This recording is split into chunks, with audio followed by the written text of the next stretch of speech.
What are some tips that work for you? Shawn Ryan, you're one of the largest podcasts in the country. Former special ops, CIA Contractor, certified badass. You highlight people that have interesting stories. Number one, I just go with what I'm interested in. What am I gonna learn out of this? And are you gonna get vulnerable and inspire people?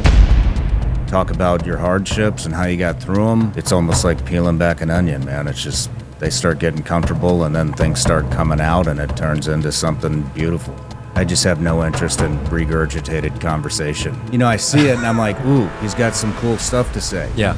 And then you see him on another podcast. And then you see him on another podcast. And then you see, it's like, okay, he said the same shit on 6 different shows in 1 week.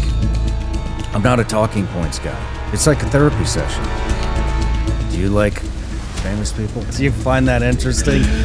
How'd you make it? Well, I met a manager and he got me a deal and the rest is history. Cool, great story. So I called him that night. Extreme paranoia because I'm spying on people. Maybe I'm a little over the top. Maybe I'm a little over paranoid. Maybe...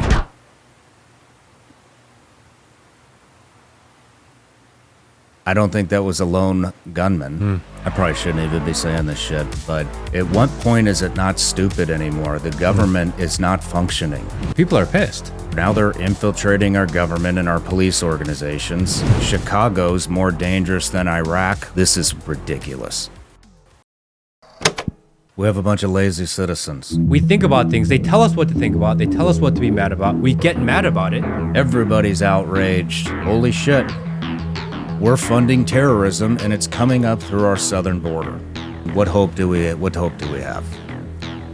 Guess what, man? You better fucking take action because the fucking media won't bring it up anymore. The federal government is incompetent. We elect broken people because we as a society are broken. If they are not great people, then we're okay with also not being great.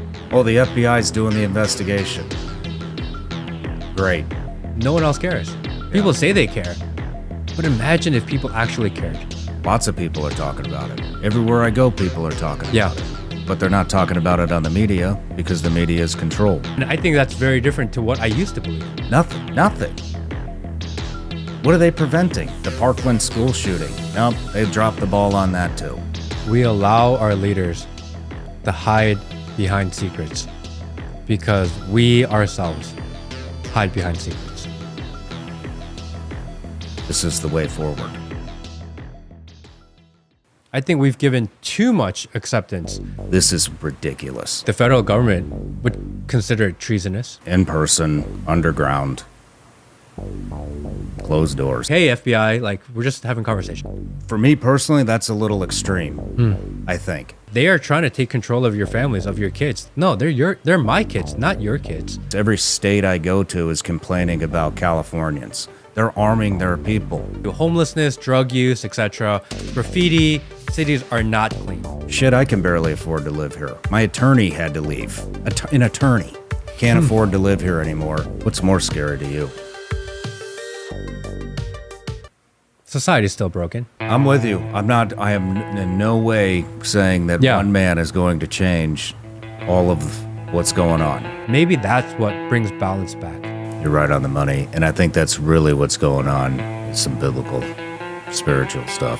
A lot of people are having conversations about their faith. They declared Easter Transvisibility Day. Well, actually, this always been this day, and Easters fluctuate, right? So this is all just a coincidence. No, the fuck, it's not a coincidence. As furious as that makes me, it makes me realize how real all of this actually is. The Bible is very hard for me to decipher, but I do study it. A lot of the stuff that we're seeing right now is all in that book. Holy shit, there it is, right there. It just happened. It's really helped me with learning forgiveness. I think that's the opportunity that we've been given. We would not be having this conversation if I was 25 years old. Parents use school as babysitting. People willingly give up control just so they can have convenience.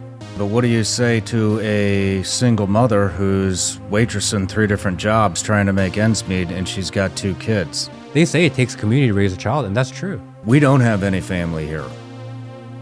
It's hard raising 2 kids with zero family around and zero to help. I have people like, oh yeah, I'll watch your kid. Like, yeah, I'll bet you will. I'm not a very trusting person. We've kind of connected because we're older young dads. Right? I think it's important to introduce things to your kids at an early age. I don't want the gun to be the forbidden fruit. Everybody's on the same page. We're not teaching X, Y, and Z. At some point, you have to stay. This is where I'm going to stay. This is where I'm going to be. This is where I'm going to raise my family. And you got to make a stand. Everybody is doing homeschool, and it's happening more and more and more. You can try to control life all you want. Sometimes God has a bigger plan.